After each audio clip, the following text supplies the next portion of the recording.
El sonido de la lluvia contra las ventanas de la casa familiar Mendoza siempre me había tranquilizado. Después de 5 años viviendo en esta mansión colonial en Las Lomas, había aprendido a encontrar paz en sus rutinas. El café que preparaba cada mañana en la cocina de mármol italiano, las flores frescas que arreglaba en el comedor principal, la forma en que la luz del atardecer se filtraba a través de los vitrales del recibidor principal. Pero esa tarde de domingo, mientras organizaba los documentos financieros en el estudio que había convertido discretamente en mi oficina personal, el sonido de la lluvia se mezclaba con algo menos tranquilizante, la voz elevada de mi suegra, Esperanza Mendoza de Villareal, dirigiéndose al personal doméstico con su tono habitual de autoridad indiscutible. Mi nombre es Isabella Herrera, aunque desde mi matrimonio con Carlos Mendoza hace 5 años, la mayoría de la gente me conocía como Isabella de Mendoza. Lo que no sabían, lo que nadie en la familia Mendoza sabía, era que mi apellido de soltera venía acompañado de algo más valioso que el prestigio social que tanto valoraban, un imperio inmobiliario que había construido meticulosamente desde los 23 años. Mientras revisaba las escrituras de propiedad que guardaba en mi caja fuerte personal, recordé cómo había llegado a esta situación. Hacía 6 años, cuando Carlos y yo comenzamos a salir, él me había llevado a conocer la casa familiar con el orgullo de alguien que mostraba su tesoro más preciado. La mansión de 2 plantas en Las Lomas, con sus 8 recámaras, 6 baños, jardín de media hectárea y la piscina que había aparecido en 3 revistas de arquitectura. Lo que Carlos no sabía era que yo ya conocía perfectamente esa propiedad. De hecho, la había visitado 3 meses antes, no como su novia, sino como la compradora anónima que había adquirido la casa cuando la familia Mendoza enfrentaba una crisis financiera silenciosa que habían logrado ocultar exitosamente de su círculo social. La crisis había comenzado cuando el patriarca de la familia, don Fernando Mendoza, había hecho inversiones desastrosas en un proyecto inmobiliario en Cancún que resultó ser un fraude sofisticado. En cuestión de meses, la familia había perdido el 80% de su patrimonio. La casa, junto con otras propiedades, había sido puesta en venta discreta para cubrir deudas y evitar la bancarrota pública.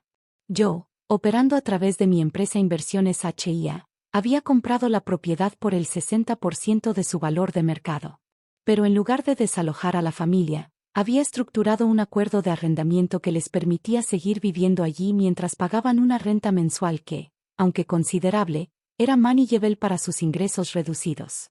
El arreglo era perfecto para todos. La familia Mendoza mantenía su estatus social y su hogar. Yo tenía una inversión sólida en una de las zonas más exclusivas de la ciudad. Y cuando Carlos y yo nos enamoramos genuinamente, la situación se volvió aún más conveniente.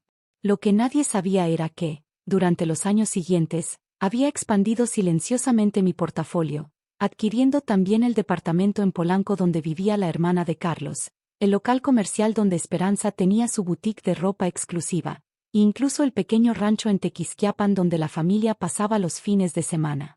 Esperanza Mendoza de Villareal había sido una belleza en su juventud, y a los 62 años, todavía llevaba esa belleza como un escudo y una arma. Desde el primer día que Carlos me llevó a conocerla, había dejado claro que ninguna mujer sería suficientemente buena para su hijo. Pero yo no era cualquier mujer, y había cometido el error imperdonable de no venir de una familia con apellido reconocido. Isabella viene de una familia trabajadora, había dicho Carlos aquella primera cena, tratando de presentarme de manera favorable. Trabajadora, había repetido Esperanza, como si la palabra tuviera un sabor desagradable. ¡Qué encantador! Durante 5 años, había soportado comentarios sutiles sobre mi origen humilde, sugerencias no tan sutiles sobre que debería estar agradecida por haber sido aceptada en la familia, y recordatorios constantes de que vivía en la casa de los Mendoza por la generosidad de ellos.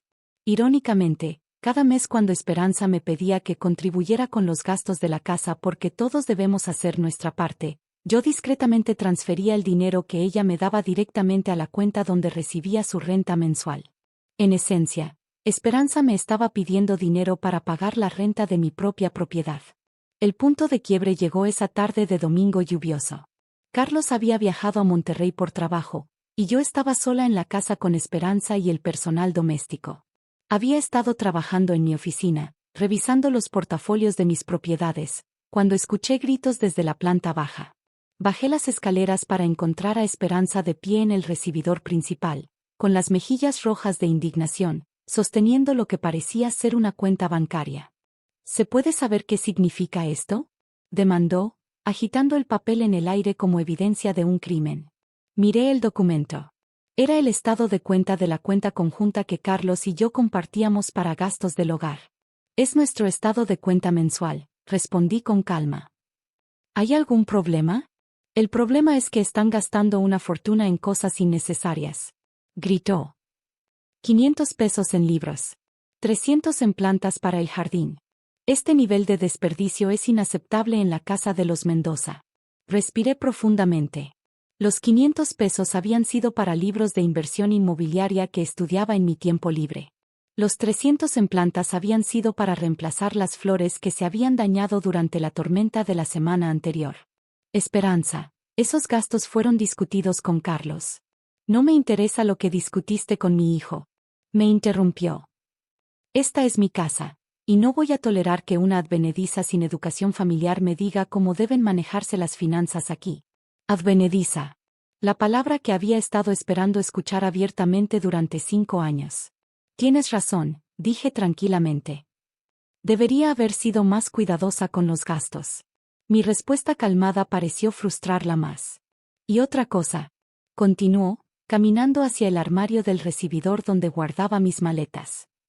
He estado pensando que es hora de que hicieras otros arreglos de vivienda. Sentí que mi pulso se aceleró, pero mantuve mi expresión neutral. ¿Otros arreglos? Carlos puede visitar donde sea que te mudes. Pero esta casa es para la familia Mendoza. Siempre ha sido así, y siempre será así. Comenzó a sacar mis maletas del armario, lanzándolas sobre el suelo de mármol con un ruido que resonó por toda la casa. Esperanza. Creo que deberíamos esperar a que Carlos regrese para discutir esto. No hay nada que discutir, gritó, su voz ahora completamente fuera de control. Nunca fuiste digna del apellido Mendoza. El personal doméstico había aparecido silenciosamente en los marcos de las puertas, observando el espectáculo con expresiones de incomodidad y pena. Esperanza estaba ahora arrojando mi ropa dentro de las maletas sin ningún cuidado, como si fuera basura que necesitaba ser removida urgentemente. Esta casa es para familia de verdad, no para advenedizas que buscan aprovecharse de lo que otros construyeron con décadas de trabajo. Esa fue la línea que cruzó el punto de no retorno. Durante 5 años, había aguantado humillaciones silenciosas porque amaba a Carlos y porque entendía que Esperanza estaba protegiendo lo que creía que era suyo.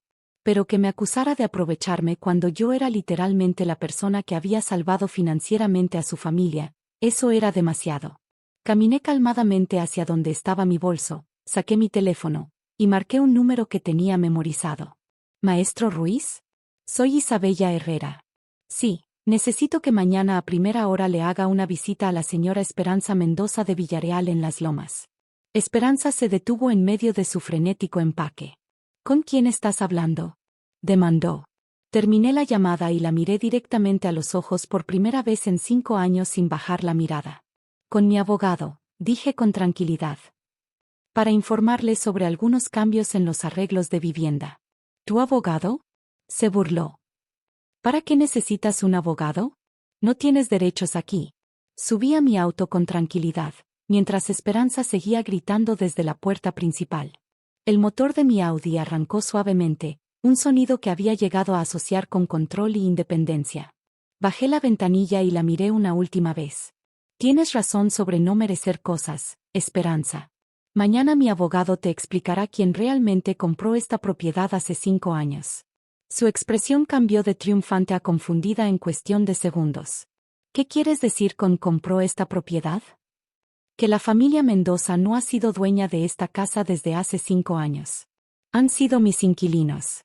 El color desapareció completamente de su cara. Eso es imposible.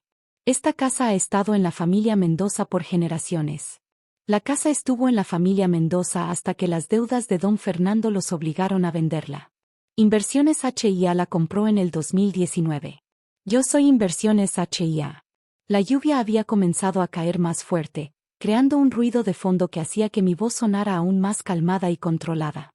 También soy dueña del departamento donde vive tu hija Carmen, del local de tu boutique en Polanco, y del rancho en Tequisquiapan.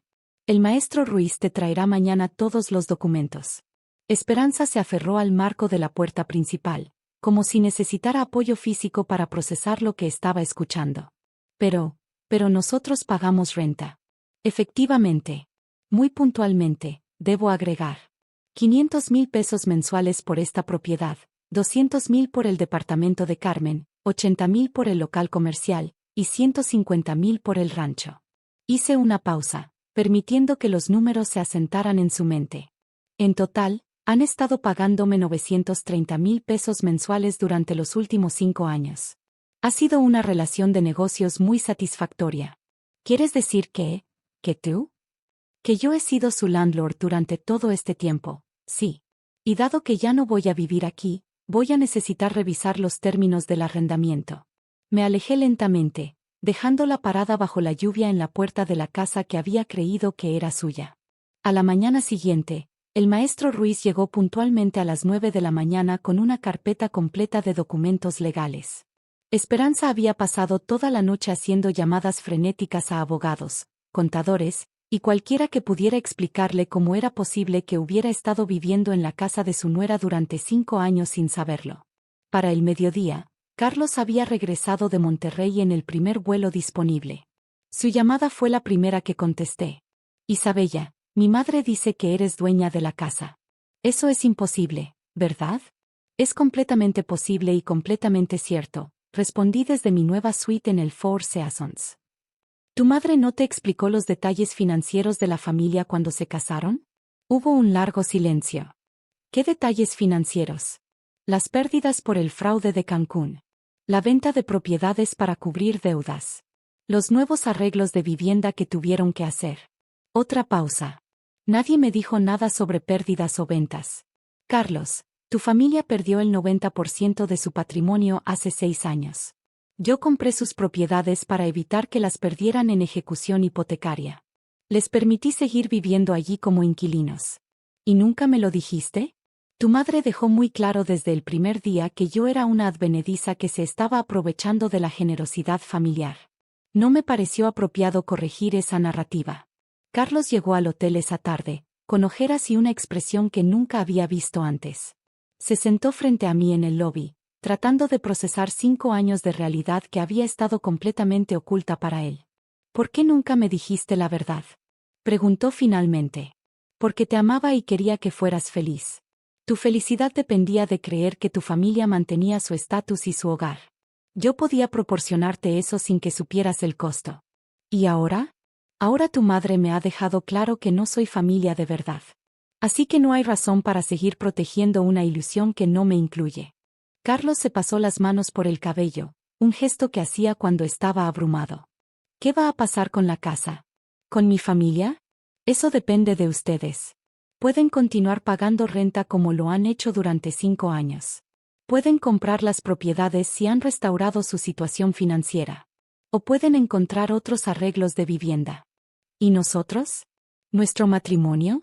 Lo miré a los ojos, este hombre que había amado sinceramente durante 5 años, pero que nunca había notado que su esposa estaba subsidiando silenciosamente la vida de su familia. Eso también depende de ti. Pero va a tener que ser en términos de honestidad. Ya no voy a fingir ser la advenediza agradecida. 3 meses después, Carlos y yo estábamos viviendo en un departamento que compramos juntos en Santa Fe, con escrituras que llevaban ambos nombres. Esperanza había decidido mudarse a un condominio más pequeño en Roma Norte, un cambio que describía como simplificar su estilo de vida, pero que en realidad reflejaba su nueva comprensión de la realidad financiera familiar. Carmen, la hermana de Carlos, había optado por comprar su departamento de Polanco, utilizando ahorros que había estado acumulando secretamente para independizarse de la familia. El rancho de Tequisquiapan fue vendido a una familia de Guadalajara que lo convirtió en un hotel boutique exitoso. Y la boutique de Esperanza cerró después de 6 meses, no por falta de fondos, sino porque ella había perdido el interés en mantener apariencias que ahora sabía que habían sido artificiales durante años. En cuanto a mí, continué expandiendo mi portafolio inmobiliario, pero ahora con completa transparencia. Carlos se convirtió en mi socio de negocios además de mi esposo, aportando su conocimiento en desarrollo urbano a nuestras inversiones conjuntas. La última vez que vi a Esperanza fue en la boda de Carmen el año pasado. Se acercó a mí durante el cóctel, con una expresión que no había visto antes: respeto. Isabella, dijo, quería agradecerte. ¿Agradecerme? Por enseñarme la diferencia entre tener clase y fingir tenerla. Durante años pensé que mi valor venía de lo que poseía. Resulta que mi valor viene de lo que soy capaz de construir. Sonreí, ofreciéndole mi copa en un brindis silencioso. Nunca es demasiado tarde para aprender eso. Y mientras brindábamos bajo las luces del jardín, me di cuenta de que a veces la mejor venganza no es quitarle algo a alguien, sino darles la oportunidad de descubrir quiénes realmente son cuando las ilusiones se desvanecen. El apellido Mendoza, resulta, nunca había sido lo que me daba valor. El valor había estado en mi nombre de soltera todo el tiempo: Isabella Herrera, la mujer que construyó un imperio inmobiliario mientras fingía ser solo una esposa agradecida. Ahora, ya no finjo nada.